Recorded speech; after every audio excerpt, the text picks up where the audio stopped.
Good evening. We interrupt regular programming to bring you this breaking news update. Ladies and gentlemen, when a political structure begins to shake from within, the noise it makes is never subtle. It echoes through every institution that depends on it. It rattles the confidence of those who lead it, and it exposes the cracks that were always there waiting. And today, we're witnessing exactly that. A moment where polls don't simply show a decline. They show an implosion. A moment where law enforcement officers, those meant to enforce the state's authority, are no longer aligned with the state itself. A moment where panic doesn't trickle down, it erupts upward from the very people desperate to hold on to power. And, my friends, this is not just politics. This is a symptom of a much deeper economic and social system in crisis.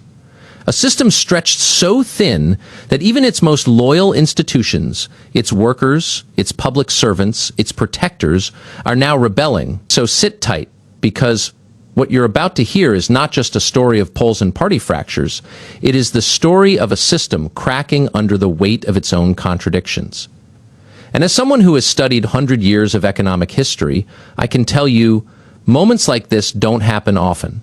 But when they do, everything changes. Poll shockwaves, national support for Democrat Party plummets overnight. The latest polling wave has rippled across the nation like a political earthquake, delivering numbers that few analysts were prepared to witness. Support for the Democrat Party has dropped sharply in multiple regions, with sudden declines emerging not just in battleground states, but in traditionally secure strongholds as well. While polls fluctuate over time, the speed and scale of this shift have stunned observers on all sides. What stands out most is the consistency of the downturn across multiple independent polling firms, each showing a similar pattern: voters expressing frustration, uncertainty, and fatigue, signaling a moment of deep turbulence within the party's voter base. Political experts suggest this collapse in support stems from a convergence of factors rather than a single event. Voters have voiced growing concerns about economic instability, rising costs of living, and policy decisions that some feel were made without fully considering public sentiment. The perception of internal disorganization has also played a role, with many respondents citing a lack of unity or clear direction as a key reason for their declining confidence. The timing of the drop intensifies the shock as it comes during a period when the party expected to tighten its messaging and solidify support heading into the upcoming political cycle. Public reactions reflect a combination of disillusionment and heightened scrutiny. Many individuals who previously leaned solidly in favor of the party now express hesitancy, describing a sense of disconnect between leadership and everyday people. Some voters note that the messaging they hear from officials feels distant or inconsistent, while others say they no longer feel aligned with the party's priorities. This shift is particularly noticeable among independent voters, whose support often determines national political outcomes. Their movement away from the party signals a potentially long-term challenge that may require more than simple adjustments to address. Behind the scenes, strategists have begun acknowledging what they call a stability crisis. They note that once voter confidence begins to erode, regaining it becomes significantly more challenging. Messaging teams have already been tasked with reassessing communication strategies, seeking ways to reconnect with frustrated segments of the public. Several insiders reportedly believe the party did not recognize the depth of voter dissatisfaction until it manifested so clearly in these polls. As a result, sudden recalibrations are underway in hopes of reducing further damage. On the ground, activists and organizers are sounding alarms of their own. Many say they have encountered more resistance than usual during community outreach, with residents expressing skepticism toward campaign efforts. Volunteers report difficulty rallying enthusiasm, a problem that could hinder future mobilization efforts. This decline in grassroots energy is especially concerning for a party that heavily relies on high voter engagement to maintain momentum during election cycles. While poll numbers can rise again, the current downward trajectory has introduced a narrative of instability that opponents are already capitalizing on. Political commentators have begun discussing whether this marks the beginning of a longer-term trend or a temporary reaction to recent controversies. Regardless, the impact is undeniable. The sudden loss of support has shaken confidence inside the party and energized critics who argue that a structural reshaping may be needed. Analysts will continue monitoring how rapidly the party responds and whether upcoming public statements or policy moves will shift the trajectory once more. Amid these developments, the national conversation remains intense. The polls have become a focal point for debates about leadership, direction, and the party's ability to adapt under pressure. With tensions rising and public sentiment shifting, this moment stands as one of the most significant political turning points in recent memory, setting the stage for potential changes that could reshape the future of national politics. Illinois troopers revolt, state law enforcers reject new party directives in one of the most unexpected developments to emerge from Illinois. State troopers have publicly and firmly pushed back against newly introduced directives they consider unrealistic, unsafe, or politically motivated. This revolt has captured national attention, not only because of its rare nature, but because it represents a direct challenge from within a critical state institution. Law enforcement typically remains neutral in political disputes, but this level of organized resistance has signaled a deeper level of frustration building behind the scenes. According to reports from within Illinois law enforcement circles, troopers expressed strong objections to policies that they believe place them in difficult operational positions. Many officers argue that the directives overlook practical realities they face daily, potentially compromising both public safety and officer safety. This sentiment has been growing quietly for some time, but the recent decision to make these concerns public marks a significant escalation that few state leaders anticipated. Troopers emphasize that their rejection is not about partisanship, but about the operational integrity of their work. Their stance quickly triggered discussions among analysts who note that law enforcement resistance is often a sign of deeper disconnects between policymakers and frontline workers. Officers claim they were not consulted during the planning of the directives, creating a gap between policy intent and practical application. This lack of consultation has fueled frustration, with many troopers questioning whether their expertise and experience are valued by the decision makers responsible for shaping statewide enforcement guidelines. The public reaction in Illinois has been mixed but intensely engaged. Some residents have voiced support for the troopers, praising them for standing up against directives they believe hinder effective policing. Others, however, express concern that law enforcement resistance could create friction between agencies and political leaders at a time when cooperation is essential. The statewide conversation reflects growing divisions about what public safety should look like and who gets to define it. Inside state leadership, the revolt has reportedly caused significant alarm. Officials have begun urgent discussions aimed at damage control, attempting to address the troopers' grievances while also maintaining authority over statewide policy decisions. Meetings are being scheduled at a rapid pace as leaders seek to prevent the backlash from spreading to other branches of law enforcement or neighboring states.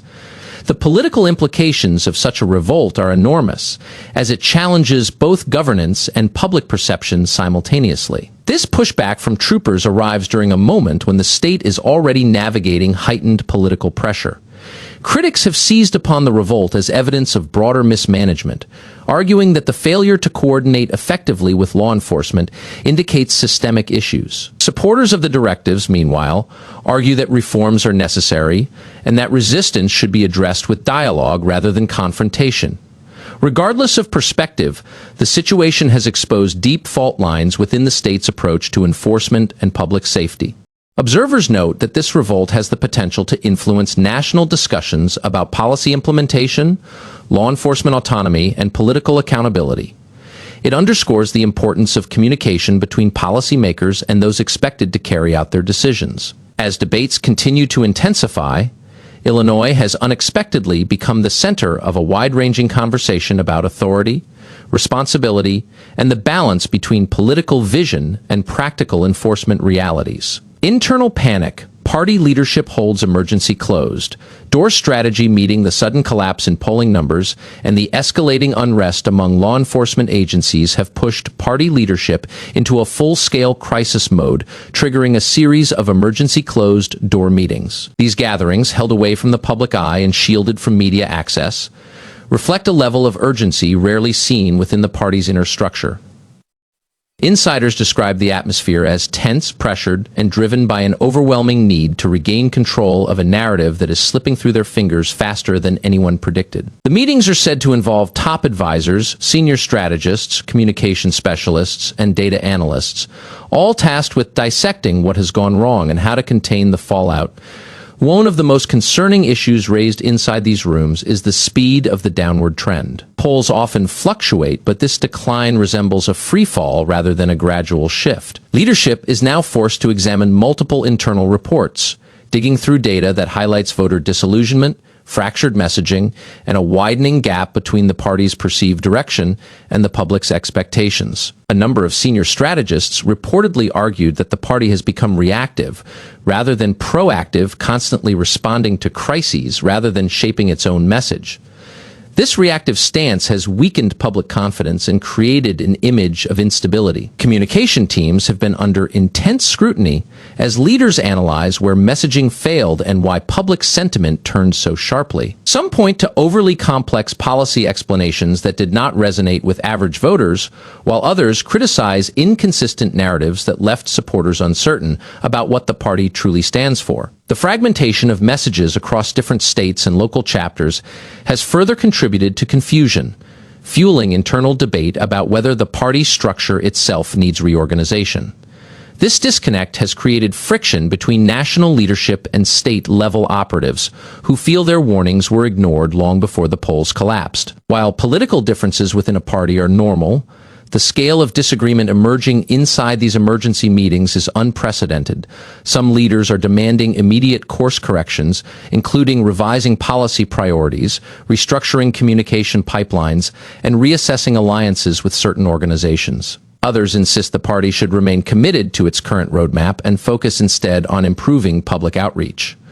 This ideological clash has intensified the internal panic, as leadership struggles to decide whether to double down or pivot in a new direction.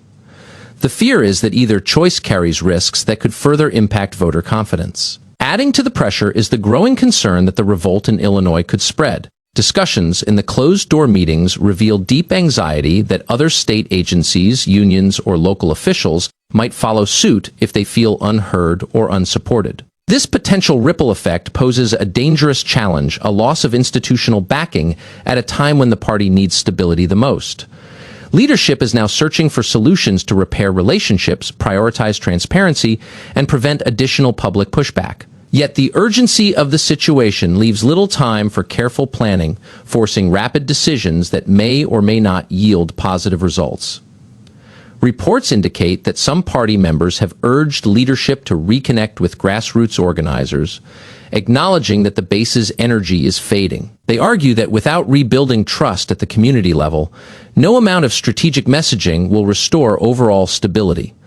This sentiment has triggered proposals to launch listening tours, hold town halls, and engage with local leaders in a more meaningful way. Still, others warn that such efforts could appear performative if not accompanied by substantial policy reassessments. The tension between symbolic gestures and substantive change has become a core point of debate inside the strategy meetings. Tech and data teams have also been pulled into the discussions, tasked with re-examining digital engagement metrics that indicate significant drops in interaction, enthusiasm, and volunteer activity. These declines reveal a deeper emotional shift among supporters who no longer feel represented or energized by the party's current trajectory.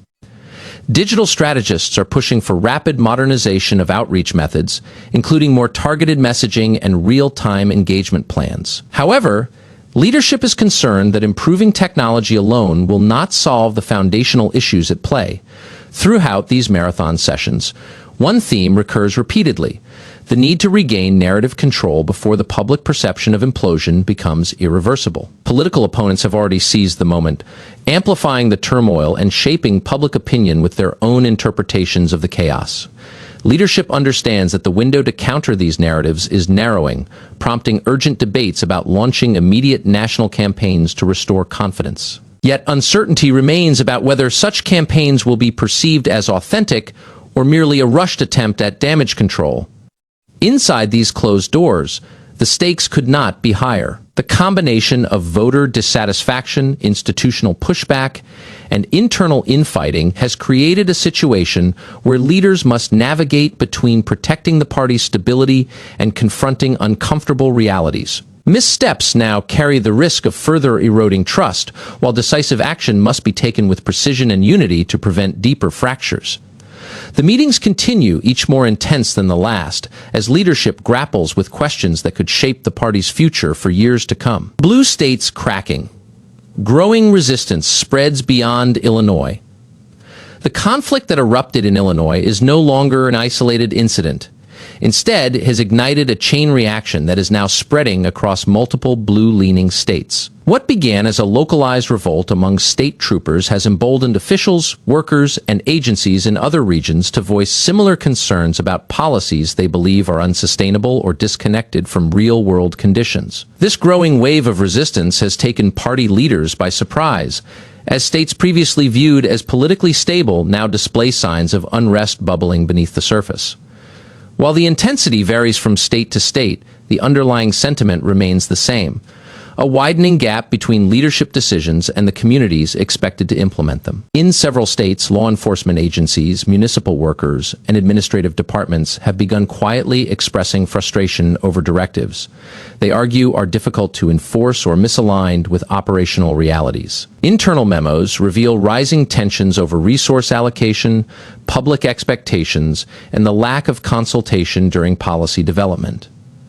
Some unions have issued statements warning that the disconnect is becoming structurally unsustainable, echoing concerns first raised in Illinois. Although not all have reached the level of open revolt, the dissatisfaction is unmistakable and growing more vocal by the day.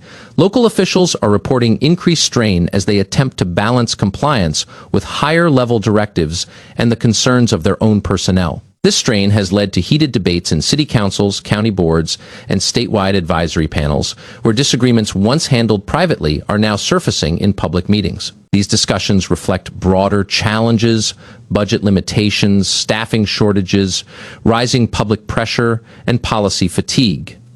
Each of these issues is amplified when frontline workers feel unsupported or unheard, creating a cascading effect that is now challenging stability across multiple states. Political analysts say the uniformity of complaints emerging from different regions is particularly significant. When issues arise in one state, they can often be attributed to local circumstances. But when similar frustrations echo across geographically and demographically diverse areas, it suggests systemic problems. The shared themes, lack of communication, unrealistic expectations, operational stress, and declining morale paint a picture of institutions struggling under pressure. This spreading dissatisfaction has sparked concerns among party strategists that the foundation of support in blue states may be weakening at the structural level. Community reactions to these growing tensions vary, but many residents are paying closer attention to local governance than before. Public forums and town halls have seen increased participation, with citizens asking more direct questions about policy effectiveness and the well-being of frontline workers. Some residents express solidarity with those resisting directives, arguing that those on the ground understand their communities better than distant decision makers. Others worry that escalating resistance could hinder important reforms or create uncertainty in essential services. The more this debate grows, the more it shapes the political climate in states that once relied on stability. Meanwhile, political leadership in these states faces difficult decisions. Some officials have chosen to defend the directives, insisting they are necessary for long-term goals despite short-term challenges. Others have signaled willingness to reconsider certain policies in order to prevent unrest from spreading further.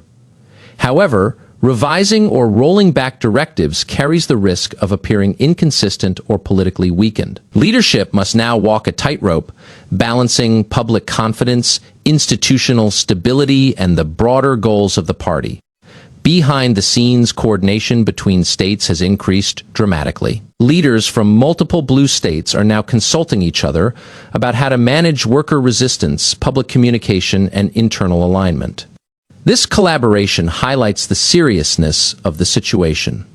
What began as a single instance of pushback has evolved into a potential multi-state challenge requiring unified strategy. Yet even within these discussions, disagreements have emerged about the best approach, signaling deeper divisions about the party's long-term direction and the role of state agencies in shaping policy.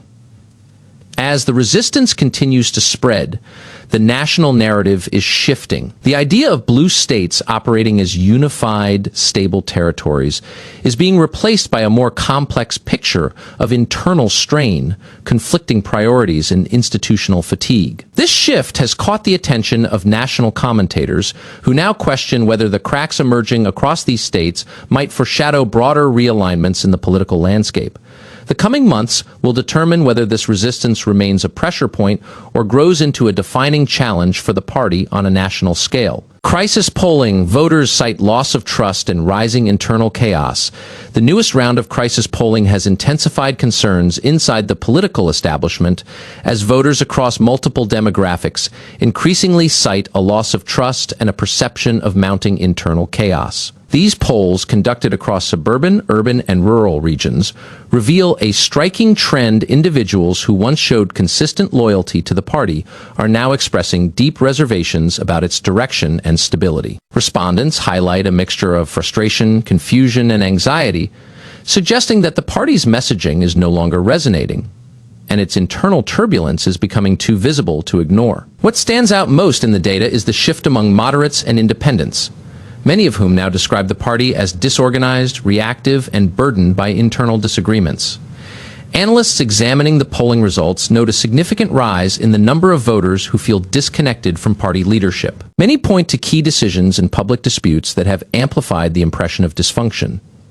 Instead of unified communication, voters perceive conflicting priorities, contradictory statements, and a lack of cohesion among the party's various factions. These impressions are supported by comments from respondents who say the party seems focused on internal battles rather than addressing pressing national concerns.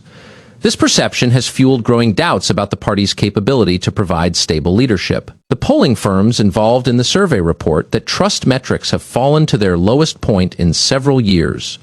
Trust, a critical element in maintaining political support, appears to be eroding simultaneously across different issue areas: economic strategy, public safety policies, community engagement, and governance reliability. Voters say they feel left out of the conversation, with many expressing concerns that decisions are being made without transparency or meaningful consultation.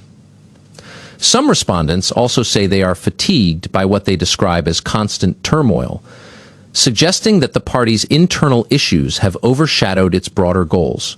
What is unfolding is a familiar pattern in which a populist campaign narrative ultimately produces an economic agenda that accelerates inequality. The political victory becomes a gateway through which corporate interests reassert dominance over fiscal and regulatory policy. Public grievances, though real and justified, are absorbed into a political strategy that uses them to advance outcomes contrary to their origins. Corporate tax privileges expand, wealth concentration intensifies, and the structural forces driving inequality become even more deeply entrenched within the economic system. Financial sector reacts, capital markets position for profit as oversight signals weaken public discontent, redirected. Political victory reinforces long-term strategy of economic misdirection. The political win has triggered an immediate shift in financial strategy, with major institutions repositioning assets in anticipation of weakened oversight and expanded profit latitude. Market actors interpret the new climate as an opportunity to accelerate high-risk investment, lobby for softer compliance rules, and expand influence over policy execution. As capital prepares to capitalize on reduced scrutiny, public frustration is simultaneously being redirected through intensified political messaging. Economic grievances are reframed toward cultural targets rather than the corporate structures driving inequality, allowing financial sectors to advance their agenda with minimal resistance. Inequality forecast rises. Policy shifts expected to widen gap between profits and wages. Systemic dynamics unmasked. Major win reveals enduring alliance between political authority and capital power following the political shift.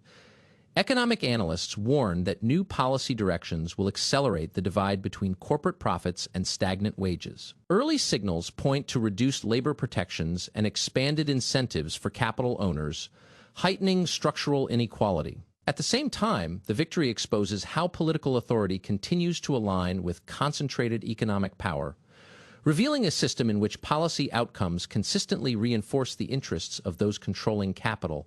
When we assemble every part of this story from beginning to end, the picture becomes impossible to ignore. A major political win served as the spark, but the explosion was economic overnight.